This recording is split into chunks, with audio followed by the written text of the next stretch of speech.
이서연의 창백한 얼굴에는 눈물 자국이 선명했다.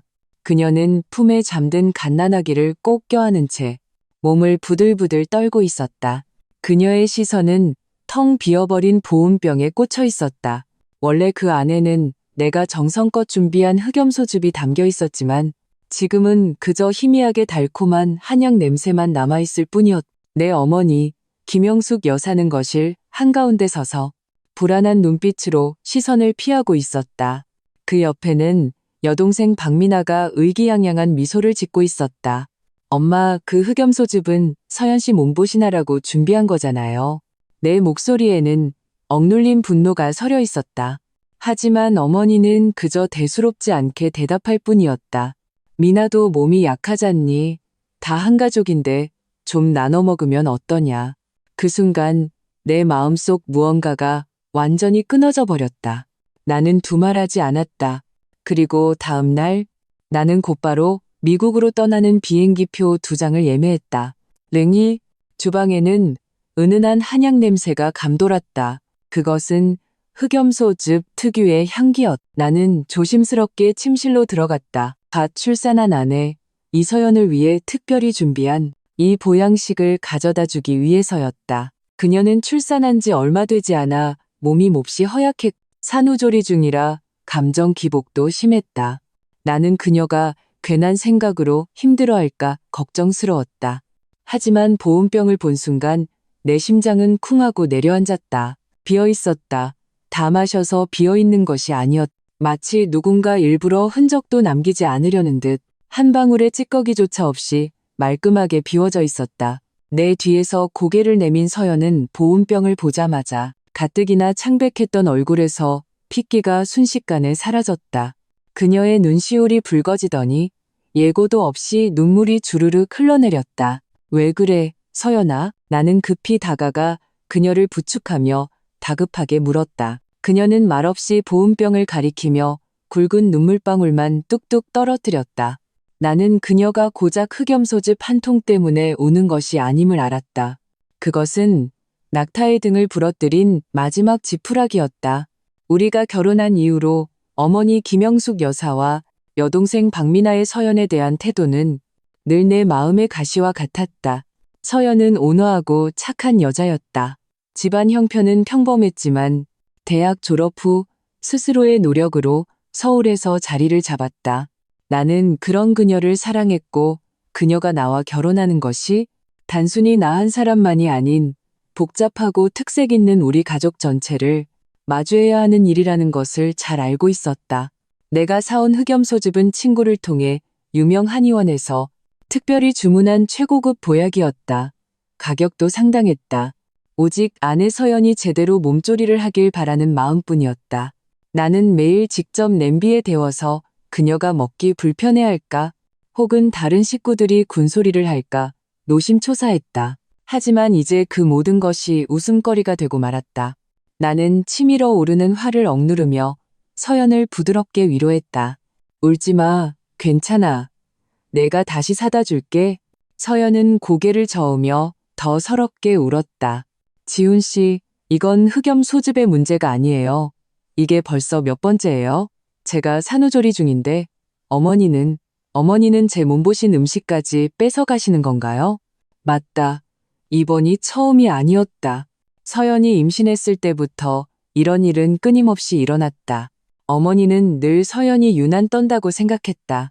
임신하고 아이 낳는 것은 여자의 당연한 도리이지 그렇게까지 애지중지할 필요가 없다는 것이었다. 어머니는 입으로는 한 가족을 말했지만 행동은 언제나 노골적으로 여동생 미나 편이었다. 나는 서연을 침대에 다시 눕히고 잘 뉘어주었다. 그녀의 창백하고 수척한 얼굴과 품에서 새근새근 잠든 딸아이를 보자 마음속에서 강렬한 무력감과 분노가 치밀어 올랐다. 나의 아내, 나의 아이, 나는 그들에게 가장 기본적인 평온함조차 지켜주지 못하고 있었다. 나는 침실을 나와 거실로 향했다. 어머니 김영숙 여사는 여동생 박미나와 함께 웃고 떠들며 TV를 보고 있었다.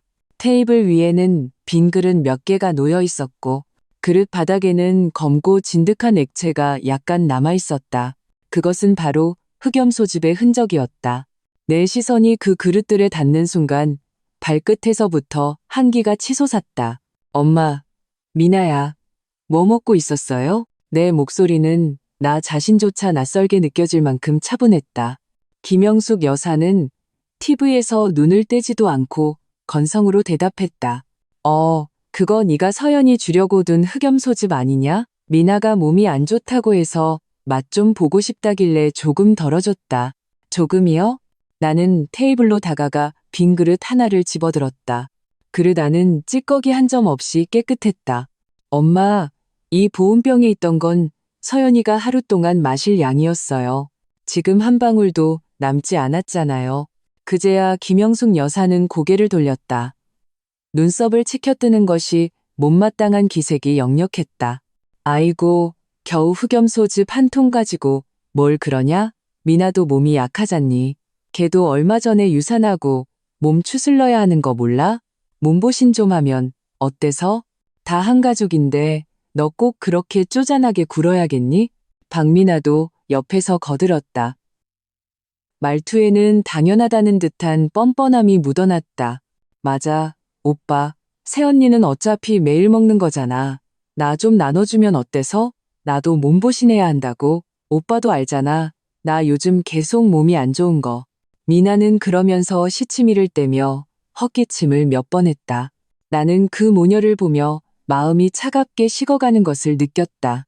미나가 말하는 소위 유산이라는 것은 그저 철없는 남자친구 김민석과 헤어진 애 만에 싸우다가 홧김에 병원에 가서 아이를 지운 것뿐이었다.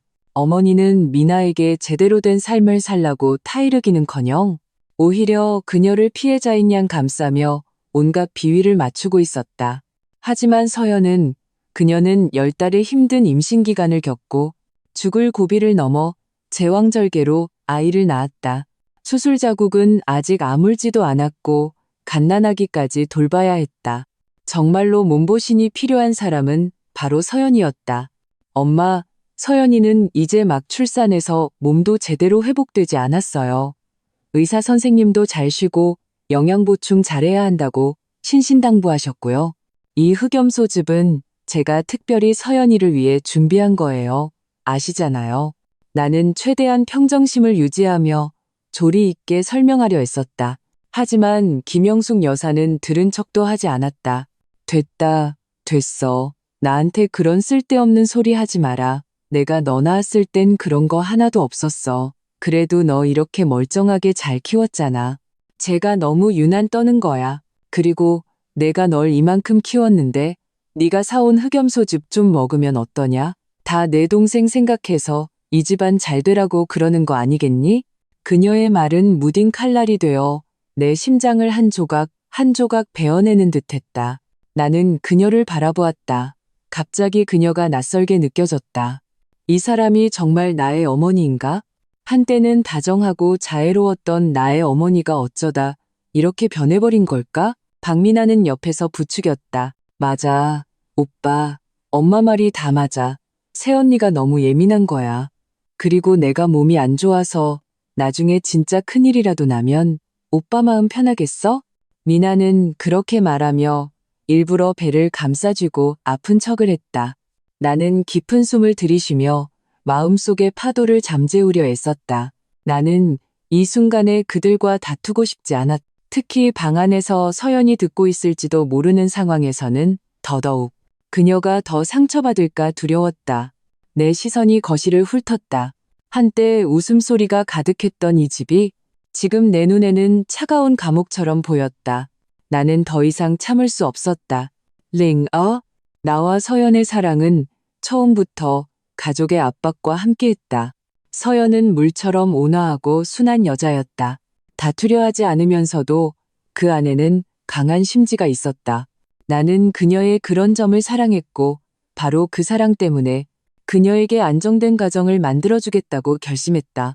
하지만 나의 어머니 김영숙 여사는 서연이 이 집에 들어온 첫날부터 그녀를 못마땅한 눈초리로 훑어보며 불만을 드러냈다. 어머니는 서연의 집안이 평범해서 자신에게 아무런 체면도 세워주지 못했다고 생각했다. 어머니의 눈에 며느리란 내세울 만한 배경이 있거나 적어도 말 잘하고 사교성이 좋아 팔방미인이어야 했다. 서연의 내성적이고 말주변 없는 성격은 어머니에게는 그저 소심하고 촌스러운 것으로 비쳤다. 결혼식 날이 아직도 기억난다. 어머니는 서연이 입은 한복의 색깔이 화려하지 않다며 하객들 앞에서 내내 굳은 얼굴을 하고 계셨다. 나중에는 예단 문제로 서연의 친정이 인색하다고 은근히 비꼬아 많은 사람들 앞에서 서연의 고개를 들지 못하게 만들었다. 나는 그때 정말 미안했고 그 일로 어머니와 몇 번 다투기도 했다. 하지만 어머니에게는 늘 같은 변명이 있었다. 다 너 잘 되라고, 이 집안 잘 되라고 그러는 거다. 어머니는 늘 너를 위해서라는 말을 입에 달고 살았지만 정작 내 기분은 전혀 고려하지 않았고 서연의 상처는 더욱더 신경 쓰지 않았다. 나를 가장 힘들게 한 것은 여동생 미나였다. 미나는 어릴 때부터 어머니의 오냐오냐 하는 사랑 속에서 자라 제멋대로이고 절제라고는 모르는 아이였다. 어머니는 미나의 욕을 하면 거의 모든 것을 들어주었고 그 결과 미나는 돈을 물쓰듯 하고 일은 하지 않으려는 성격으로 자랐다. 미나는 직장을 다녀도 사흘이 멀다 하고 그만두기 일쑤였고 대부분의 시간을 노는 데 썼다. 생활비의 상당 부분은 내가 대주고 있었다. 결혼 후 나도 내 가정을 꾸렸지만 어머니는 늘 미나는 여자아이니 더 챙겨줘야 한다는 이유로 내게 미나의 용돈을 붙여달라고 했다. 서연은 이에 대해 불만이 있었겠지만 내 앞에서는 단 한 번도 불평하지 않았다. 그저 묵묵히 아껴 쓰며 모든 돈을 우리 작은 가정을 위해 썼다. 그녀는 내가 중간에서 힘들다는 것을 알고 있었다. 한 번은 서연이 마음에 드는 명품 코트를 발견하고 한참을 망설이다 큰맘 먹고 사기로 결정한 적이 있었다. 그런데 그것을 본 미나가 서연에게 그 코트를 자기에게 달라고 떼를 썼다. 어머니도 옆에서 서연이는 이미 옷이 많은 이미나에게 양보하라며 거들었다. 서연은 그 자리에서 눈시울이 붉어졌지만 결국 코트를 미나에게 넘겨주었다. 나는 그때 너무 화가 나서 그들과 한바탕 싸우려 했지만 서연이 나를 말렸다. 됐어요. 그냥 옷 한 벌인데요. 뭐, 나는 그녀가 나를 위해 참고 있다는 것을 알았다. 서연이 임신했을 때 나는 할머니가 되실 어머니가 조금은 달라지리라 기대했다. 하지만 상황은 오히려 악화되었다. 어머니는 서연이 임신했으니 고기를 많이 먹어야 한다고 말하면서도 맛있는 갈비찜 같은 반찬은 대부분 미나의 그릇에 덜어주었다. 미나는 직장 생활이 힘드니 몸보신을 해야 한다는 것이 이유였다. 하지만 미나의 직장이란 가끔 카페에 나가 아르바이트하는 것이 전부였고 일주일에 이틀도 채가지 않았다. 서연은 입덧이 심해 담백한 음식을 먹고 싶어 했지만 어머니는 그녀가 편식이 심하고 음식을 낭비한다며 타박했다. 유난 떤다는 말도 잊지 않았다. 한 번은 서연이 매운 떡볶이가 먹고 싶다고 해서 내가 몰래 사다 준 적이 있었다. 그런데 그것을 어머니에게 들키고 말았다. 어머니는 서연이 보는 앞에서 떡볶이를 쓰레기통에 쏟아버리며 밖에서 파는 불량식품은 태아에게 좋지 않다고 소리쳤다. 그날 밤 서연은 이불을 뒤집어 쓰고 한참을 울었다. 나는 그녀를 안아주며 심장이 칼로 도려내지는 듯한 고통을 느꼈다. 나는 맹세했다. 반드시 나의 아내와 아이를 지키겠다고. 아이가 태어난 후 서연은 집에서 산후조리를 하겠다고 고집했다. 나를 번거롭게 하고 싶지 않고 비싼 산후조리원에 돈을 쓰고 싶지 않다는 것이었다. 나는 마음이 아팠지만 그녀의 고집을 꺾을 수 없었다. 그래서 나는 전문 산후도우미를 부르고 각종 보양식을 준비했다. 그녀가 편안하게 회복하기를 바랐다. 흑염소즙도 그중 하나였다. 나는 산후도우미에게 매일 아침 서연에게 한 팩씩 데워주라고 특별히 부탁했다. 하지만 그럼에도 불구하고 어머니와 미나는 온갖 방법을 동원해 서연의 보양식을 나눠 먹었다. 산후도우미도 몇 번이나 내게 조심스럽게 귀띔했다. 자신이 데워놓은 흑염소즙이 이상하게 절반으로 줄어있거나 아예 사라져버린다는 것이었다. 나는 그때 화가 났지만 그저 사소한 일이라 여기고 가정불화를 크게 만들고 싶지 않았다. 그래서 그저 어머니와 미나에게 조심해달라고만 말했다. 이제와 생각해보니 나의 인내와 양보는 그들이 더욱 기고만장하게 날뛰는 이유가 되었을 뿐이다. 그들은 내가 약하다고, 서연이 만만하다고 생각했다. 그리고 오늘 텅 비어버린 그 보온병은 내 마음속에 오랫동안 쌓여온 분노의 불을 붙인 도화선이 되었다. 나는 더 이상 참을 수 없었다. 나의 아내, 나의 아이가 이런 환경에서 상처받게 내버려둘 수는 없었다. 나의 아버지, 박상철 씨는 집안에서 늘 그림자 같은 존재였다. 성격이 온화하고 다툼을 싫어하며 어머니 김영숙 여사의 말이라면 거의 그대로 따랐다. 내가 어머니와 충돌할 때마다 아버지는 침묵하거나 어색하게 중재하려 했지만 단 한 번도 진심으로 서연의 편에 서서 공정한 말을 해준 적이 없었다. 나는 아버지가 어머니를 설득해 주길 기대했지만 매번 실패로 끝났다. 아버지는 늘 내 엄마가 입은 거칠어도 마음은 안 그렇다. 네가 이해해라라거나 다 한 가족인데 뭘 그렇게 못 참냐고 말했다. 아버지의 이런 태도는 간접적으로 어머니와 미나의 기세를 더욱 부추겼다. 이제 나는 완전히 깨달았다. 이 집은 더 이상 내가 서연과 아이에게 안식처를 제공해 줄 수 있는 곳이 아니었다. 링선, 분노가 가슴속에서 들끓었지만 나는 냉정을 유지하려 했었다. 서연이 어머니와 내가 다투는 소리를 듣게 하고 싶지 않았다. 그녀는 이미 충분히 상처받았다. 나는 거실을 나와 베란다로 가서 미나에게 전화를 걸었다. 오빠, 무슨 일이야? 미나의 목소리에는 약간의 짜증이 섞여 있었고 배경에서는 TV 소리가 들려왔다. 너 지금 어디야? 나는 최대한 차분하게 말하려 노력했다. 집이지. 왜? 너 오늘 새언니 흑염소즙 먹었지? 나는 단도직입적으로 물었. 미나는 몇 초간 침묵하더니 어조가 약간 부자연스러워졌다. 오빠, 왜 그런 걸 물어? 엄마가 다 말했잖아. 내가 몸이 안 좋아서 엄마가 조금 줬다고. 조금? 나는 냉소했다. 미나야, 솔직히 말해. 그 보온병에 있던 흑염소즙 네가 다 마신 거 아니야? 미나의 목소리에서 당황한 기색이 느껴졌다. 아니야, 진짜 조금만 먹었어. 대부분은 새언니 주려고 남겨놨다고. 아직도 거짓말할래? 내 목소리는 마침내 분노를 참지 못하고 높아졌다. 보온병은 텅 비었어. 한 방울도 안 남았다고? 네가 이런 짓 한 거 이번이 처음 아닌 거 내가 모를 줄 알아? 내 고함에 미나는 잠시 움찔하더니 이내 자기도 화를 냈다. 오빠, 왜 이래? 겨우 흑염소즙 한 통 가지고 나한테 그렇게 소리 질러야겠어? 내가 오빠 동생이잖아. 내가 오빠 거 좀 먹은 게 뭐 그리 대수야? 그리고 엄마도 허락했잖아. 왜 나한테 화풀이야? 엄마가 허락했다고? 나는 그 모녀의 논리에 기가 막혔다. 그건 서연이 보양식이야. 산후조리하는 산모가 먹는 거라고. 너처럼 건강한 성인이 왜 그걸 다 뺏어 먹는 건데? 내가 왜 안 건강해? 미나의 목소리가 날카로워졌다. 나 얼마 전에 유산했잖아. 나도 몸보신해야 한다고. 오빠 눈에는 오빠 마누라밖에 안 보이지? 나는 이제 동생도 아니야? 내가 몸이 안 좋다는데 걱정도 안 해주고 오빠가 그러고도 오빠야? 그녀의 말은 날카로운 칼이 되어 내 심장을 찔렀다. 유산. 그녀가 입에 담는 그 유산은 그저 자기 자신이 자초한 일일 뿐이었다. 남자친구와 싸우고 홧김에 병원에 가서 수술을 받고 와서는 어머니에게 울며불며 모든 책임을 남자친구에게 떠넘겼다. 어머니는 그런 미나를 안쓰러워하며 집에서 쉬게 했고 심지어 서연의 보양식까지 가져다 먹였다. 미나야, 더 이상 그걸 핑계로 삼지 마. 나는 깊은 숨을 내쉬며 감정을 억눌렀다. 네가 무슨 짓을 했는지 너 자신이 제일 잘 알잖아. 오늘은 너랑 그런 걸로 다투고 싶지 않아. 내가 묻고 싶은 건 단 하나야.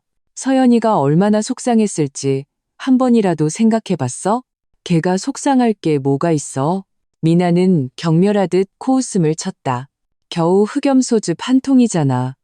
우리 오빠 돈 잘 버니까 또 사주면 그만이지. 걔가 그냥 유난 떠는 거야.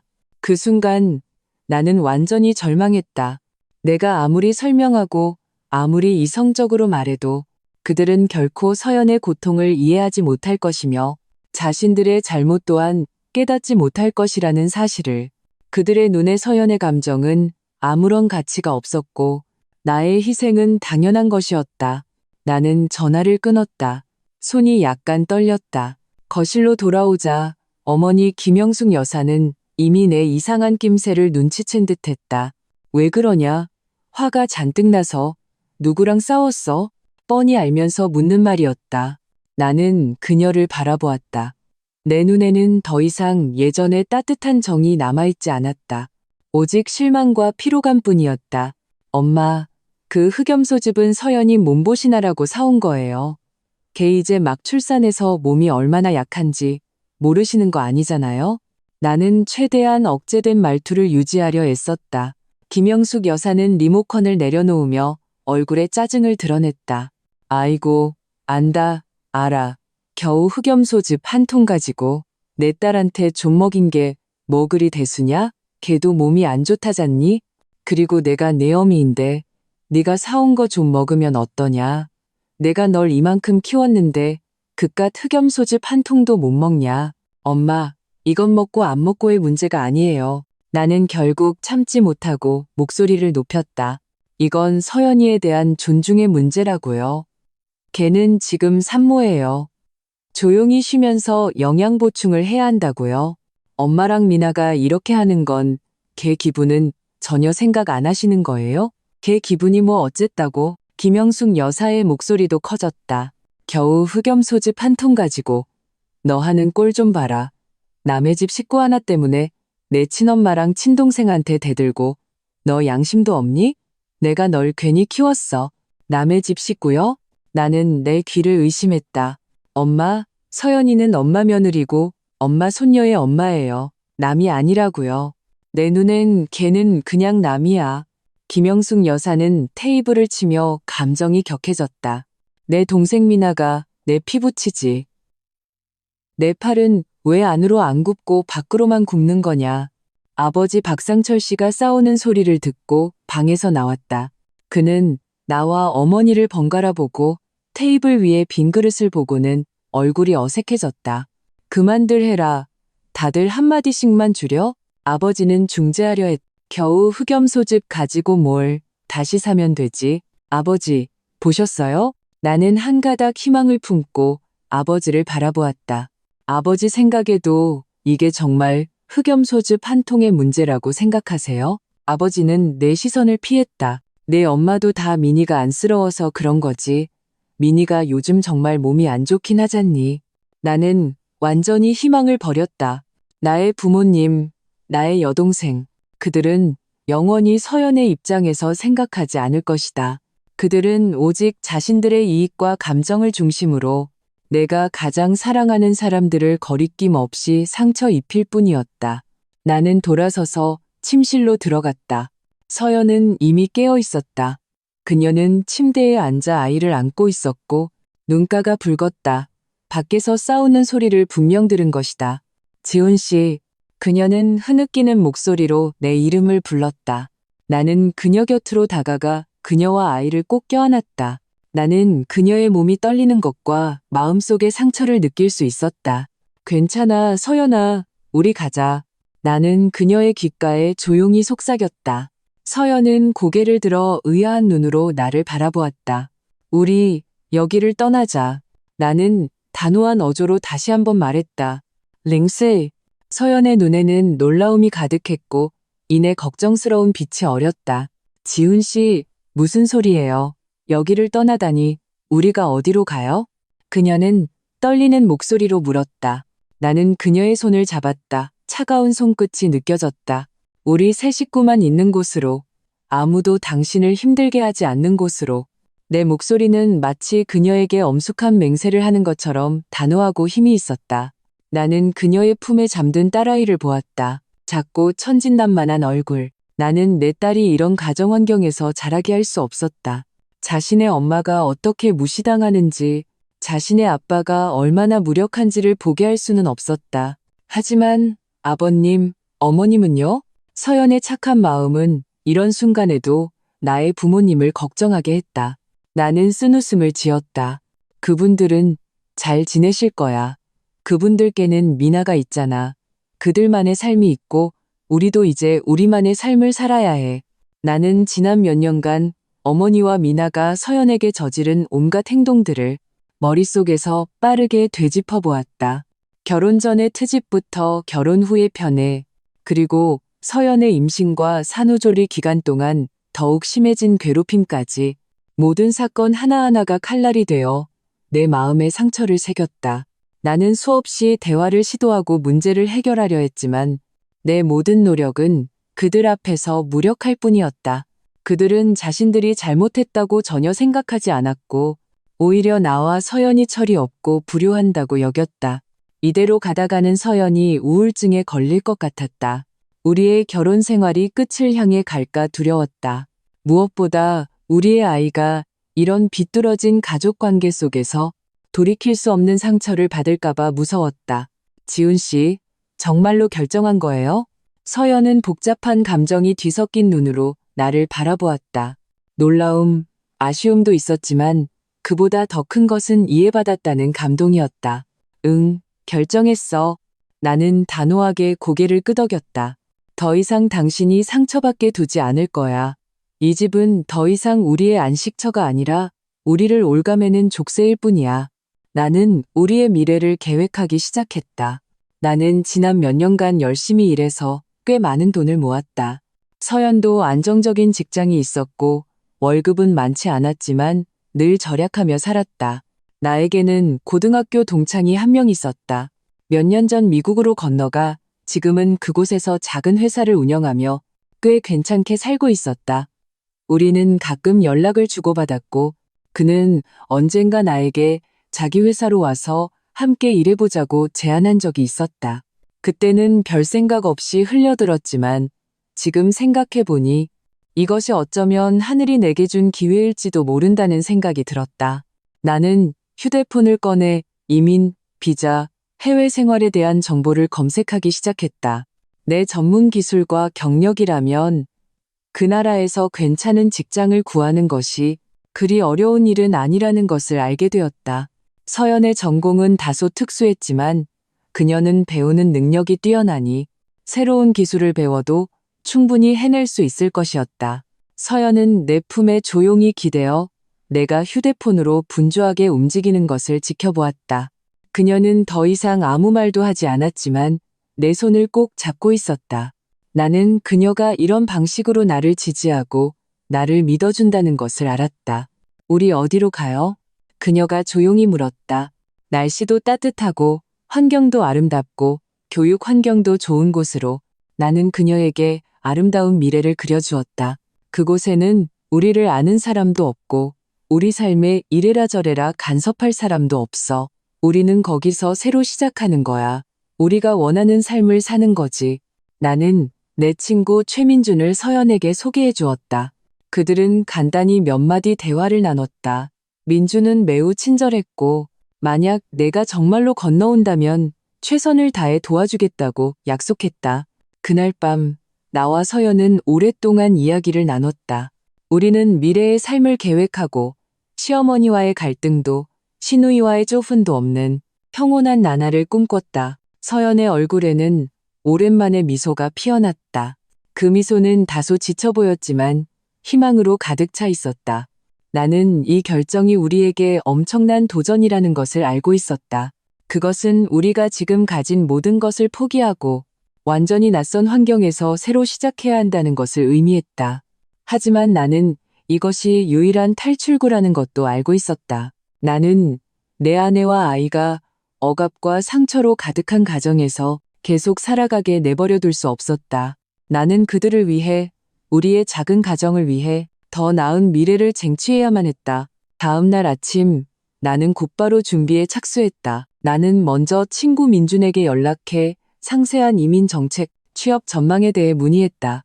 민준은 매우 친절하게 많은 정보를 제공해 주었고 현지 친구들도 소개해 주겠다고 했다. 이어서 나는 집안의 물건들을 정리하기 시작했다.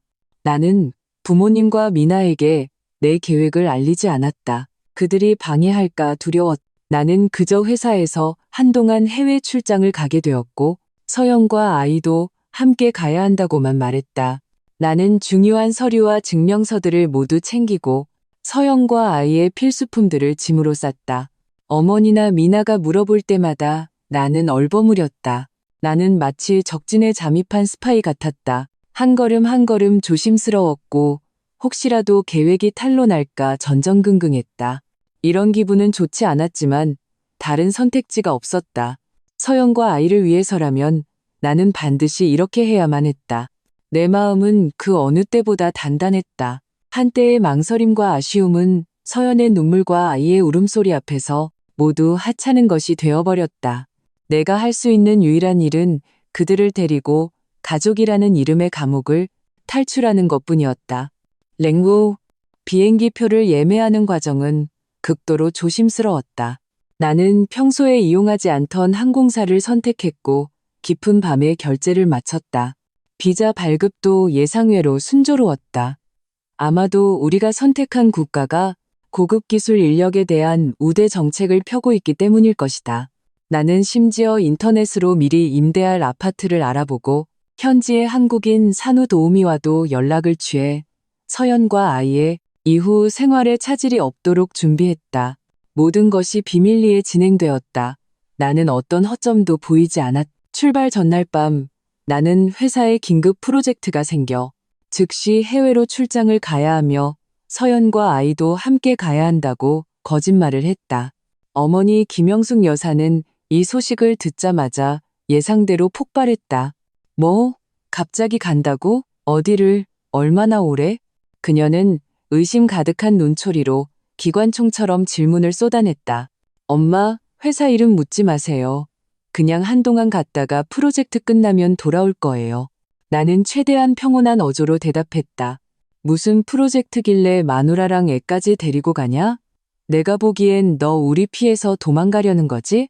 어머니의 직감은 언제나 날카로웠다. 그녀는 무언가를 눈치챈 듯했다. 여동생 미나도 옆에서 부채질을 했다. 오빠, 설마 나 이제 신경 안 쓰려는 거야? 우리 버리려는 거야? 나는 속으로 냉소했다. 버린다고? 지난 몇 년간 내가 이 집을 위해 얼마나 헌신했는데 그들은 정녕 모르는 걸까? 미나야, 헛소리하지 마. 그냥 일하러 가는 거지. 영영 안 돌아오는 거 아니야.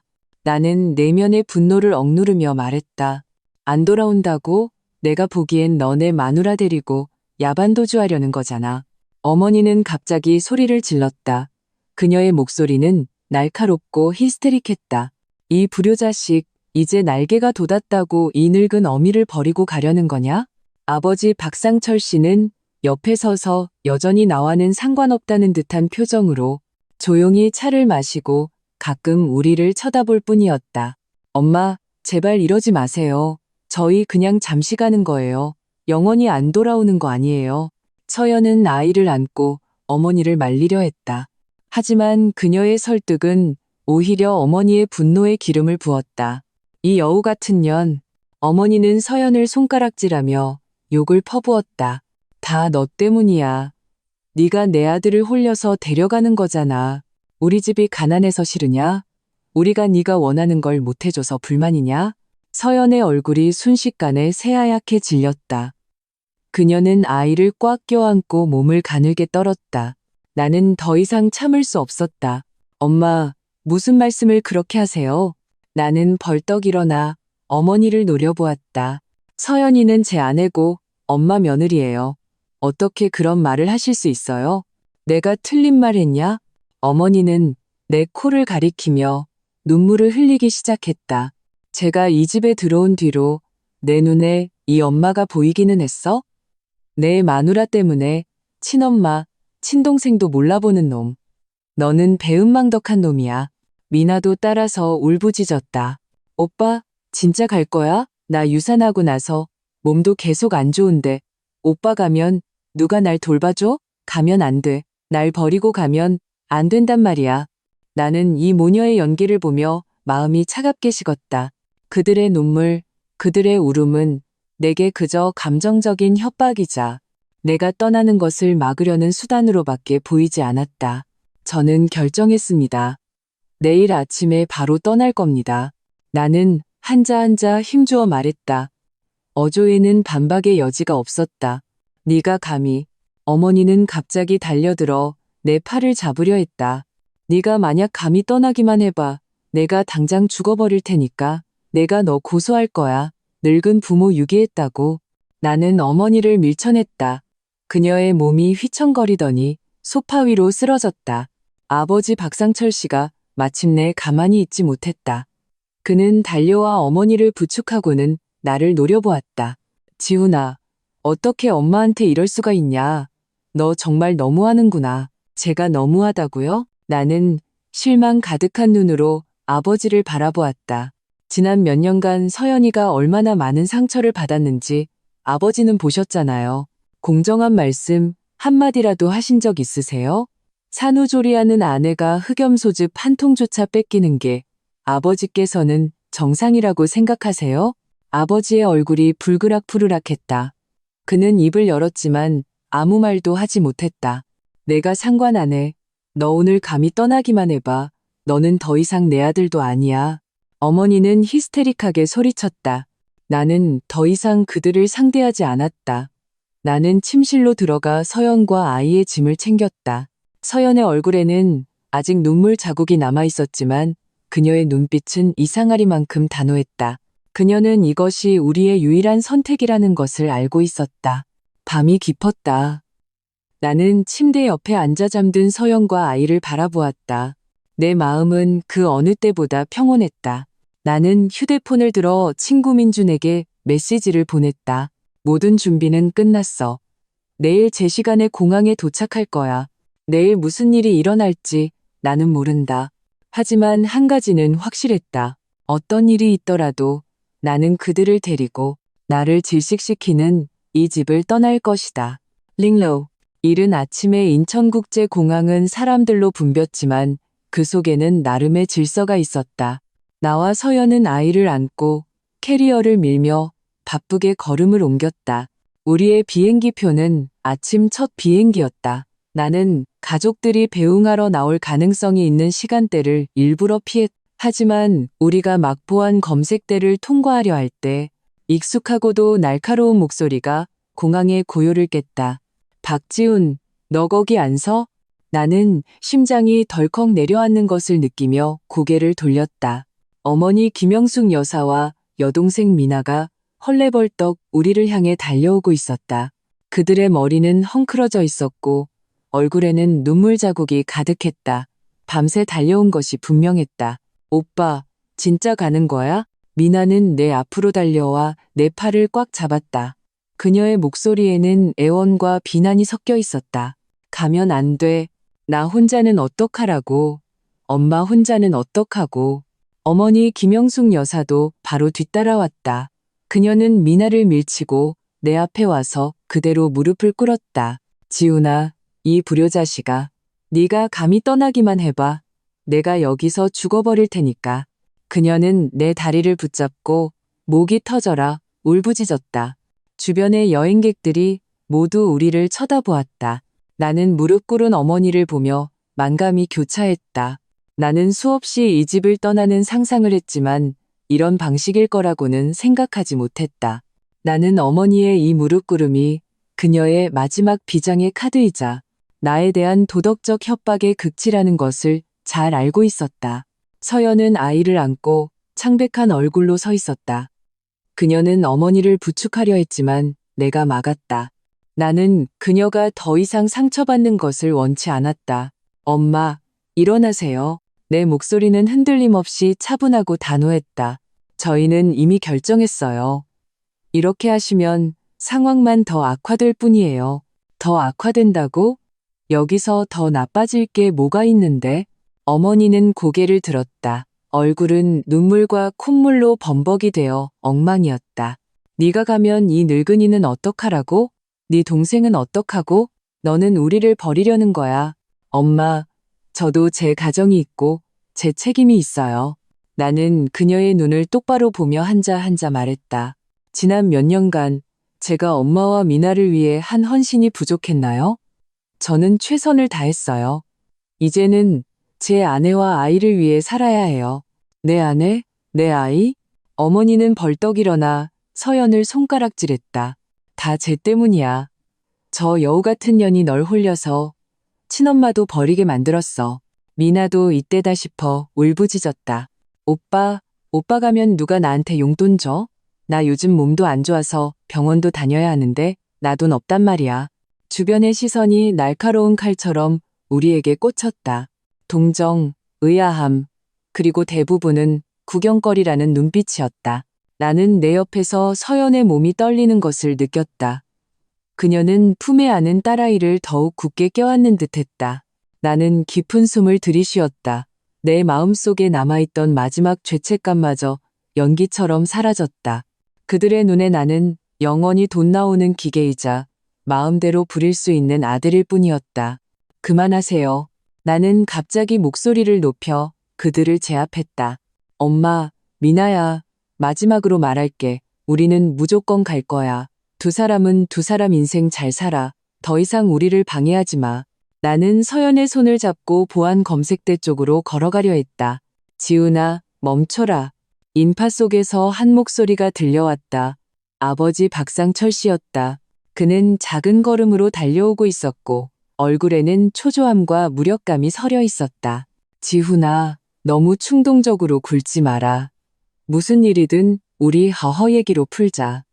내 엄마는 그냥 이씨 화가 나서 그런 거야. 아버지는 나를 막으려 했다. 나는 걸음을 멈추고 평생을 인내하고 회피하며 살아온 이 남자를 바라보았다. 아버지 생각에는 지난 몇 년간 우리 사이의 문제가 일시적인 화로 해결될 수 있는 문제라고 생각하세요? 나는 반문했. 아버지는 입을 열었지만 아무 말도 하지 못했다. 그의 얼굴에는 무력감만 가득했다. 너 오늘 감히 이 문을 나서기만 해봐. 넌 영원히 돌아올 생각 마. 나한테 너 같은 아들 없어. 어머니는 다시 저주를 퍼부었다. 나는 뒤돌아보지 않았다. 나는 서연의 손을 잡고 뒤도 돌아보지 않고 출국장으로 향했다. 내 등 뒤로는 어머니의 찢어지는 듯한 울음소리와 미나의 욕설이 들려왔다. 그 순간 나는 마치 천근만근의 짐을 내려놓은 듯한 기분을 느꼈다. 나는 내 인생에서 가장 어렵지만 가장 올바른 결정을 내리고 있다는 것을 알았다. 보안 검색대를 지나 우리는 탑승구에 도착했다. 서연의 눈에서 마침내 참았던 눈물이 흘러내렸다. 지훈 씨, 우리 정말 떠났네요. 그녀는 내 품에 기대어 조용히 말했다. 그래, 우리는 떠났어. 나는 그녀의 등을 가볍게 두드리며 위로의 말을 건넸다. 이제부터는 우리 세 식구뿐이야. 우리는 우리만의 삶을 살게 될 거야. 비행기는 천천히 이륙하여 구름을 뚫고 올라갔다. 나는 창밖으로 점점 작아지는 도시를 내려다보았다. 나의 모든 사랑과 미움, 희로애락이 담겨있던 그곳이 지금은 서서히 멀어지고 있었다. 내 마음은 그 어느 때보다 가볍고 자유로웠다. 릉치, 비행기는 낯선 땅에 안전하게 착륙했다. 기내에서 내리는 순간 신선하고 이국적인 공기가 얼굴을 스쳤다. 햇살은 눈부시고 하늘은 푸르고 구름은 하얗다. 마치 공기마저 한국보다 더 맑은 것 같았다. 서연은 딸아이를 품에 안고 오랜만에 편안한 미소를 지었다. 지훈 씨, 여기 정말 아름다워요. 그녀는 새로운 삶에 대한 기대로 반짝이는 눈으로 조용히 말했다. 나의 고등학교 동창 최민주는 이미 공항에서 오랫동안 기다리고 있었다. 그는 우리를 보자마자 반갑게 달려와 나를 힘껏 껴안았다. 지훈아, 오랜만이다. 형수님, 조카딸, 여기에 온 걸 환영해. 민주는 우리 짐을 밀어주며 길을 안내했고 우리는 웃고 떠들며 공항을 나섰다. 민주는 미리 우리를 위해 아파트를 하나 임대해 두었다. 크지는 않았지만 깨끗하고 깔끔했으며 가구도 완비되어 있었다. 무엇보다도 그곳은 과거의 시끄러움과 분쟁에서 벗어나 우리에게 완전히 새로운 시작을 선물해 주었다. 정착한 후 우리는 각종 수속을 밟기 시작했다. 민주는 우리를 위해 현지 이민국에 연락해 주었고 관련 회사 몇 군데를 소개해 주었다. 내 전문 기술이 이곳에서 인기가 있었기 때문에 나는 금방 괜찮은 직장을 구했다. 서연은 내 격려에 힘입어 어학원에 등록했고 먼저 언어 능력을 향상시킨 후에 취업을 고려하기로 했다. 처음에는 도전의 연속이었다. 언어가 통하지 않고 문화적 차이가 있으며 생활 습관도 달라서 우리는 다소 어쩔 줄 몰라 했다. 하지만 우리는 불평하지 않았고 오히려 이것이 새로운 경험이라고 생각했다. 매일 퇴근해서 집에 돌아오면 서연과 딸이 조용히 집에서 나를 기다리고 있는 모습을 볼 때마다 내 마음은 따뜻함과 힘으로 가득 찼다. 서연은 훨씬 밝아졌고 얼굴에 웃음도 많아졌다. 그녀는 더 이상 다른 사람의 눈치를 볼 필요가 없었고 자유롭게 자신의 생활을 꾸려나갔다. 딸도 이 새로운 환경에서 건강하고 즐겁게 성장했다. 그녀의 작은 얼굴에는 늘 순수한 미소가 걸려 있었고 맑은 눈에는 세상에 대한 호기심이 가득했다. 우리는 자주 딸을 데리고 공원에 산책을 가거나 해변에 가서 놀며 세 식구의 소박하고 행복한 시간을 즐겼다. 한국에서의 그 시절은 마치 멀고 먼 악몽 같았다. 우리는 거의 언급하지 않았고 떠올리려 하지도 않았다. 하지만 가끔 한국에서 소식이 들려오기도 했다. 처음에는 어머니 김영숙 여사에게서 전화가 왔다. 전화기 너머 그녀의 목소리는 더 이상 히스테릭하지 않았고 애원과 흐느낌이 섞여 있었다. 지훈아, 언제 돌아올 거니? 엄마가 보고 싶다.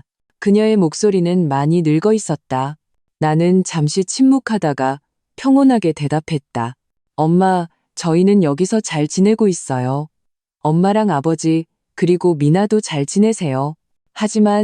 하지만 미나가 요즘 또 몸이 안 좋고 직장도 잃었어. 걔 또 돈이 없어. 어머니는 다시 감정에 호소하려 했다. 나는 그녀의 말을 끊었. 엄마, 미나는 이제 성인이에요. 자기 삶은 스스로 책임질 줄 알아야 해요.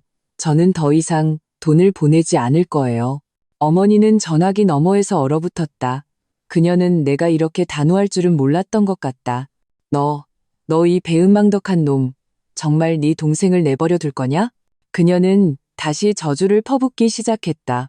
나는 대답하지 않고 그대로 전화를 끊었다. 나는 이것이 내가 할 수 있는 유일한 방법이라는 것을 알았다. 더 이상 그들이 내 피를 빨아먹게 할 수도, 내 새로운 삶에 영향을 미치게 할 수도 없었다. 나중에 미나도 나에게 몇 번 메시지를 보냈다. 삶이 뜻대로 되지 않는다는 불평과 함께 돈을 좀 보내달라는 희망을 담아서. 나는 답장하지 않았다. 나는 스스로에게 말했다. 나는 이미 최선을 다했다고, 내가 줄 수 있는 모든 것을 주었다고. 서연도 어머니에게서 몇 통의 문자를 받았다. 대부분 우리가 불효하고 그들을 버렸다는 불평이었다. 하지만 서연은 그저 한번 쓱 보고는 조용히 삭제했다. 그녀는 지금 우리의 삶이 얼마나 어렵게 얻은 것인지 알고 있었다. 우리는 원가족과의 경제적 연결을 완전히 끊었다. 비록 이것이 그들을 매우 불쾌하게 만들었지만 우리는 그로 인해 전례 없는 자유와 평온을 얻었다. 나의 아버지 박상철 씨는 어머니의 성화에 못 이겨 나에게 한 번 전화를 건 적이 있었다. 그의 목소리에는 무력감과 한숨이 섞여 있었다. 지훈아, 네 엄마가 요즘 몸이 안 좋다. 한번 돌아와서 볼 수는 없겠니? 그가 조용히 물었다. 아버지랑 엄마 건강 잘 챙기세요. 저는 당분간 돌아가기 어려워요. 그리고 엄마한테도 좀 말씀해 주세요. 더 이상 애쓰지 마시라고. 나는 대답했다. 아버지는 한숨을 쉬고는 더 이상 아무 말도 하지 않았다. 그는 내가 이미 결심을 굳혔다는 것을 알고 있었다. 링바, 날이 갈수록 우리는 이국 땅에 뿌리를 내렸다. 내 일은 순조롭게 진행되었고 직위도 승진했다. 서연의 언어 능력은 비약적으로 향상되었고 그녀는 노력 끝에 자신의 전공과 관련된 직장을 구했다. 비록 보조 역할부터 시작했지만 그녀는 그 일을 즐겼고 매일 활기찼다. 우리 딸도 점점 자라서 현지 학교에 입학했다. 그녀는 이곳에서 새로운 언어를 배우고 새로운 친구들을 사귀었다. 그녀의 어린 시절은 웃음소리로 가득했고 과거 집안의 억압과 다툼은 없었다. 나는 그녀의 근심 없는 미소를 볼 때마다 우리의 당시 결정이 얼마나 옳았는지 깨달았다. 우리는 우리 소유의 작은 집을 샀다. 크지는 않았지만 창문은 밝고 조용했으며 따뜻하고 아늑했다. 우리는 이곳에 우리가 좋아하는 가구를 배치했고 벽에는 딸의 낙서와 우리의 가족 사진이 가득 걸려 있었다. 이곳이야말로 진정으로 우리에게 속한 작은 집이었다. 매주 말 우리는 딸을 데리고 이 나라의 풍토와 문화를 탐험했다. 우리는 함께 등산을 하고 바다를 보고 현지 음식을 맛보았다. 서연의 미소는 더욱 환해졌고 그녀의 눈빛에는 행복과 만족감이 가득했다. 과거의 상처는 새로운 삶 속에서 서서히 아물었다. 우리는 더 이상 원가족의 얽매인 젊은이가 아니라 독립적이고 행복한 가정을 가진 사람들이었다. 가끔 나는 한국의 부모님과 여동생을 떠올리기도 했다. 나는 무정한 사람이 아니다. 다만 어떤 거리는 더 나은 사랑을 위해 필요하다는 것을 알 뿐이다. 나는 더 이상 그들의 이기심과 탐욕이 우리가 어렵게 얻은 행복을 파괴하도록 허락할 수 없었다. 한 번은 우연히 소셜미디어에서 미나의 소식을 보았다. 그녀는 여전히 삶의 불공평함과 가족의 몰이해에 대해 불평하고 있었다. 사진 속 그녀는 화려한 옷을 입고 있었지만 눈빛에는 피로와 불만이 가득했다. 어머니 김영숙 여사가 그 아래에 댓글을 달았다. 글자 사이사이에는 미나에 대한 맹목적인 사랑과 나에 대한 비난이 가득했다. 나는 그저 조용히 스크롤을 넘겼다. 댓글도 좋아요도 누르지 않았다.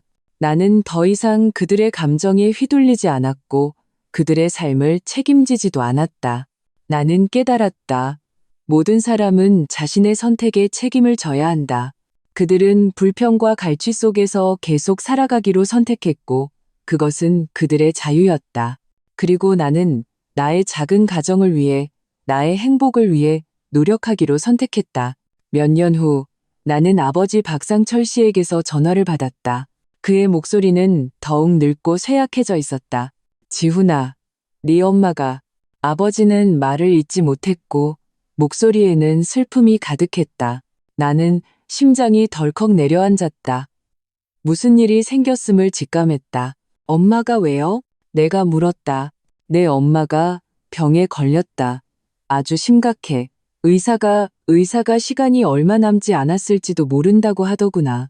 아버지의 목소리가 흐느낌으로 변했다. 나는 침묵했다. 지난 몇 년간 그녀가 우리에게 얼마나 가혹했든 그녀는 결국 나의 어머니였다. 아버지, 엄마 잘 돌봐주세요. 저는 당분간 돌아가기 어려워요. 나는 힘겹게 말했다. 전화기 너머 아버지는 오랫동안 침묵했다. 그리고는 한숨을 쉬었다. 알았다. 너희도 몸조리 잘하거라. 전화를 끊고 내 기분은 이상하리만치 복잡했다. 나는 곁에 있는 서연을 보았다. 그녀는 내 이상한 낌새를 눈치챈 듯했다. 왜 그래요, 지훈 씨? 그녀가 조용히 물었다. 나는 어머니가 위독하다는 사실을 그녀에게 말했다. 서연도 듣고는 침묵했다. 지훈 씨, 한번 돌아가 보고 싶어요? 그녀가 조용히 물었다. 나는 그녀를 보며 눈빛이 흔들렸다. 돌아가고 싶은가?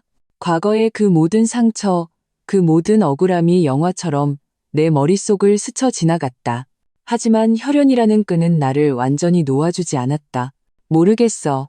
나는 쓴웃음을 지으며 고개를 저었다. 돌아가면 또다시 과거를 되풀이할까봐 두려워. 당신과 딸을 지키지 못할까봐 무서워. 서연은 내 손을 잡았다. 그녀의 눈빛은 단호했다. 지훈 씨, 당신은 이미 충분히 잘했어요. 우리를 위해 이렇게나 많이 희생했잖아요. 당신은 누구에게도 미안해할 필요 없어요. 당신이 어떤 결정을 내리든 나는 당신을 지지할 거예요. 그녀의 말은 따뜻한 물결이 되어 순식간에 내 마음을 데웠다. 나는 세상에서 가장 좋은 아내를 가졌다는 것을 알았다. 결국 나는 돌아가지 않기로 결정했다. 나는 아버지에게 돈을 붙여드리고 어머니를 잘 돌봐달라고 부탁했다. 나는 이것이 내가 할 수 있는 최선의 방법이라고 스스로에게 말했다. 나는 과거의 고통이 다시 내 삶을 잠식하게 둘 수 없었다. 나는 지금 가진 모든 것을 지켜야만 했다. 링저우, 어머니가 돌아가셨다는 소식은 몇 달 후 아버지가 전화를 걸어 알려주셨다. 전화기 속 아버지의 목소리는 매우 평온했고 이미 현실을 받아들인 듯했다. 그는 내가 돌아오지 않은 것을 탓하지 않았고 그저 장례 절차에 대해 간단히 알려주었다. 내 마음은 생각했던 것만큼 큰 파도가 일지 않았다. 다만 형언할 수 없는 복잡한 감정만이 남았다. 그것은 일종의 해방감이자 아쉬움이었다. 나는 어머니를 위해 조용히 기도했다. 그녀가 다른 세상에서는 더 이상 그 많은 집착과 불평 없이 평안하기를. 나는 그녀에게 마지막으로 돈을 붙여 내가 할 수 있는 마지막 효도를 다했다. 서연은 줄곧 내 곁을 지켰다. 그녀는 별말 없이 조용히 나를 위해 차 한 잔을 끓여주고는 내 손을 꼭 잡아주었다. 나는 그녀가 내 마음속의 갈등과 복잡함을 이해하고 있다는 것을 알았다. 어머니가 돌아가신 후 나와 아버지의 연락은 오히려 잦아졌다. 아버지는 마치 어머니의 강압적인 성격에서 벗어난 듯 더 말이 많아지셨다. 그는 가끔 전화로 집안의 근황을 알려주었다.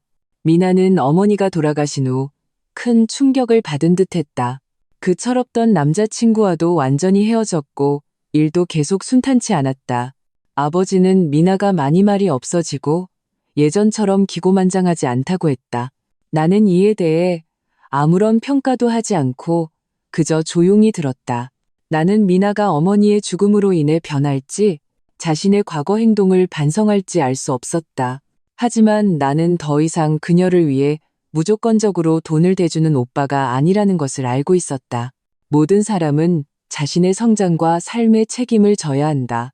우리의 삶은 이국 땅에서 계속되었다. 딸은 점차 자라 현지 학교에 입학했다. 그녀는 똑똑하고 활발했으며 학업 성적도 우수했고 현지 교육 환경에 금방 적응했다. 그녀는 유창한 현지 언어로 우리와 대화했고 한국어로 자신의 기쁨을 나누기도 했다. 그녀가 어린 목소리로 아빠, 엄마, 사랑해요라고 말할 때마다 내 마음은 행복으로 가득 찼다. 서연도 직장에서 좋은 성과를 거두었다. 그녀는 더 이상 소심하고 위축된 보조가 아니라 자신의 능력으로 부서의 핵심 인력이 되었다. 그녀의 자신감과 매력은 이국 땅에서도 독특한 빛을 발했다. 우리는 매년 시간을 내어 한국에 계신 아버지를 뵈러 갔다. 매번 돌아갈 때마다 우리는 호텔에 머물렀고 미나와의 불필요한 마찰을 피했다. 아버지도 우리의 선택을 이해해 주셨다. 그는 우리가 우리만의 삶이 있고 우리만의 선이 있다는 것을 알고 있었다. 아버지와 함께 시간을 보내면서 나는 아버지가 변했다는 것을 발견했다. 그는 더 이상 어머니의 말이라면 무조건 따르던 남자가 아니라 자신만의 생각과 주장을 갖기 시작했다. 그는 우리에게 자신의 젊은 시절 꿈에 대해 삶에 대한 깨달음에 대해 이야기했다. 나는 깨달았다. 아버지 역시 줄곧 어머니의 그늘 아래서 살아왔다는 것을. 그리고 이제 그도 자신만의 평온을 찾아가고 있었다. 매번 한국을 떠날 때마다 아버지는 공항까지 우리를 배웅해 주셨다. 그는 항상 딸아이를 꼭 껴안고 내 어깨를 두드리며 말했다. 잘 살아라. 이제 집안일은 신경 쓰지 말고. 그의 눈빛에는 자애와 이해가 가득했다. 나는 점점 멀어지는 아버지의 뒷모습을 보며 마음의 감회가 새로웠다. 어쩌면 우리의 떠남은 우리의 작은 가정을 구했을 뿐만 아니라 간접적으로 아버지에게도 어느 정도의 자유를 안겨주었을지도 모른다. 10여 년 후 이국 땅에서의 우리 삶은 완전히 안정되었다. 딸은 현지 명문대학에 합격하여 자신의 꿈을 향해 나아가고 있었다. 서연도 회사의 임원이 되어 자신의 인생 가치를 실현했다. 그리고 나도 내 노력으로 자신의 사업을 갖게 되었고 친구 민준의 회사를 성공적으로 키워냈다. 우리의 작은 가정은 사랑과 존중, 이해로 가득했다. 우리는 더 이상 끝없는 다툼과 감정적 협박에 시달릴 필요가 없었고 원가족의 사소한 일로 고민할 필요도 없었다. 우리는 어떻게 사랑해야 하는지, 서로를 어떻게 존중해야 하는지, 어떻게 행복한 가정을 함께 꾸려나가야 하는지를 배웠다.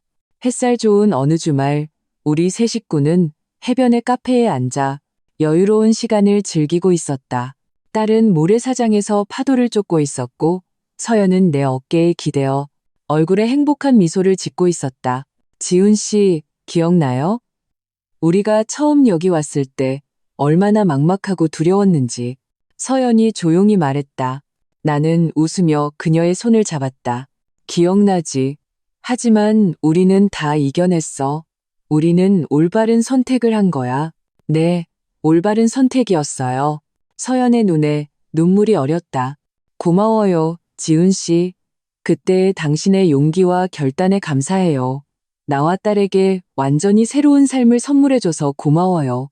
나는 그녀의 이마에 입을 맞췄다. 바보, 이건 우리 공동의 노력이야. 우리는 한 팀이잖아. 안 그래? 딸이 예쁜 조개 껍데기를 손에 들고 달려와 우리에게 자랑스럽게 보여주었다. 그녀의 미소는 너무나 순수하고 밝았다. 나는 딸을 보며 감회에 젖었다. 그녀는 건강하고 긍정적이며 사랑이 가득한 성장 환경을 가졌다. 그녀는 내가 겪었던 그런 가정 불화를 겪지 않았고 불필요한 압박을 짊어지지도 않았다. 그녀는 진정으로 자유롭고 행복한 아이였다. 우리의 이야기는 도둑맞은 흑염소 집안 통에서 시작되었지만 완전히 새롭고 행복한 장으로 끝을 맺었다. 그 흑염소 집은 비록 사소했지만 낙타의 등을 부러뜨린 마지막 지푸라기가 되었고 우리가 새로운 삶으로 나아가는 계기가 되었다. 나는 깨달았다. 때로는 떠나는 것이 더 나은 전진을 위한 것이고 때로는 관계를 끊어내는 것이 더 나은 것을 얻기 위한 것임을 나는 당시의 결정을 후회하지 않는다. 왜냐하면 나는 나의 아내와 딸을 위해 그들이 마땅히 누려야 할 행복을 쟁취했다는 것을 알기 때문이다. 그리고 이것이야말로 내가 남편이자 아버지로서 이룰 수 있는 가장 큰 성공이었다.